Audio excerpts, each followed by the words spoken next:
వంశం ఉంటారు, అబ్బాయే వంశాన్ని నిలబెట్టేది అని అంటారు. మరి అంటే తల్లి పోలికలు పిల్లలకి రావట్లేదా? తల్లి పోలికలు నెక్స్ట్ వంశానికి వెళ్ళడం లేదంటారా? అబ్బాయి అయితేనే వంశం నిలబెట్టాలని ఎందుకు అనుకుంటున్నారు ప్రజలు? అమ్మాయిలు పుట్టినా కూడా యాజ్ ఆన్ టుడే ఎంతమంది అబ్బాయిలకి ఎంతమంది అమ్మాయిలు ఉన్నారని మీకు కూడా తెలుసు లెక్కల ప్రకారం. సో ఎందుకు ఇక్కడే ఉండిపోయారంటారు జనం? కారణం ఏమిటి? అంటే వంశం అన్న ఐడియానే నాకేంటో అర్థం కాదండి. అది కుటుంబం అంటే వీ కెన్ అండర్స్టాండ్. తల్లి తండ్రి రెండు వైపులా, మళ్ళీ తల్లిదండ్రులు కొంచెం ప్రాక్టికల్గా ఎంత సాధ్యమో అంతవరకు this is my input, genetic input, cultural input, economic input. For example. కానీ ఈ వంశం అన్నది రియల్లీ ఒక పేట్రియార్కికల్ ఐడియా. మగపిల్లల్నే ఆలోచించి వంశం అంటే ఏంటండి? It means nothing. అది మొదటి విషయం. అయితే అసలు వంశాలన్నీ కూడా అంటే ఫ్యామిలీ హెరిటేజ్ అంతా మగవాళ్ళ సైడ్ నుంచే వస్తుంటే ఆడవాళ్ళు దేనికి మగవాళ్ళనే పిల్లల్ని పుట్టించమనండి.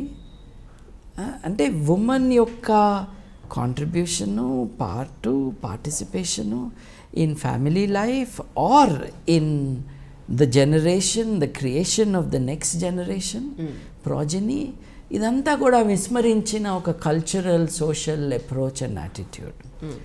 వంశం మీన్స్ నథింగ్. మగపిల్లల నుంచే వచ్చేది వంశం అన్నది నాన్ సెన్స్. మరి ఆడపిల్లలు పుడితే ఏం చేయాలి? మరి వాళ్ళకి జీన్స్ ఏమిటి, ఎక్కడి నుంచి వస్తున్నాయి, ఏ క్రోమోజోమ్స్ నుంచి వస్తున్నాయి? ఇద్దరి నుండి వస్తున్నాయి కదా. అంటే ఇదంతా మేల్ డామినేటెడ్ కల్చర్లో వచ్చిన భావన. మనం మారాలి కూడా. ఒక 200-300 ఏళ్ల క్రితం ఈ కాన్సెప్ట్స్, ఈ ఐడియాస్ యాక్టివ్గా సొసైటీని డిసైడ్ చేస్తూ ఉన్నాయి. సొసైటల్ ట్రెండ్స్ కానీ చాలా మారింది కదండి. వాళ్ళ ఆడవాళ్ళకి 200 ఏళ్ల క్రితం ఉన్నట్టు పరిస్థితులు లేవు. It's still not good. కానీ ఆ పరిస్థితి ఈ పరిస్థితికి కంపారిజన్ లేదు. Things are becoming better.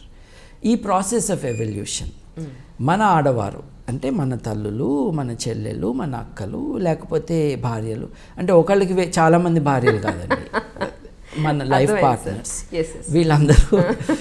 వీళ్ళందరూ కూడా సమోజ్జీలుగా ఉండటానికి ఏ సోషల్ కండిషన్స్ హెల్ప్ఫుల్గా ఉంటాయి. ఆ ఆలోచనలో వంశం అన్నదానికి ఎక్కువ ప్రయారిటీ ఇవ్వాల్సిన అవసరం లేదు. యాక్చువల్లీ ఈ డెవలప్మెంట్కి అది అడ్డం కూడా వస్తుందని మనం అనుకోవచ్చు. But this is the old culture. We can leave it and move forward.